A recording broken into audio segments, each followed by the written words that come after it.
Welcome to MB TV. Rangareddy జిల్లా మైనాబాద్ పరిధి సూరంగల్లో తన బాబాయ్ శ్యామ్ పై ఈ రోజు ప్రసాద్ అనే వ్యక్తి దారుణంగా కత్తితో దాడి చేసిన విషయం తెలుసు. ఈ ఘటనపై మైనాబాద్ సిఐ పవన్ కుమార్ రెడ్డి వివరాలు వెల్లడించారు. ఫ్లాట్ విషయంలో తలెత్తిన గొడవ దాడికి దారితీసిందని చెప్పారు. శ్యామ్ కుటుంబ సభ్యుల ఫిర్యాదుతో హత్యాయత్నం కింద కేసు నమోదు చేశామని, నిందితుడి కోసం ప్రత్యేక బృందాలతో గాలిస్తున్నట్లు సిఐ చెప్పారు.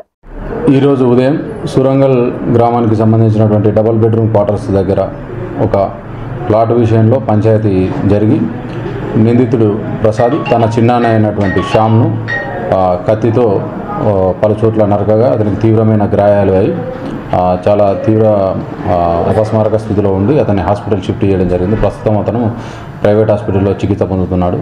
ఈ ఇన్సిడెంట్ తర్వాత నిందితుడు కత్తితో పాటుగా పరారు కావడం జరిగింది. నిందితుని పట్టుకోవడానికి టీమ్స్ కూడా ఏర్పాటు చేయడం జరిగింది. ఇటు విషయంలో బాధితుల యొక్క ఫిర్యాదు మేరకు అటెంప్ట్ మర్డర్లో ఒక కేసు నమోదు చేసి ఇన్వెస్టిగేషన్ ప్రారంభించడం జరిగినది.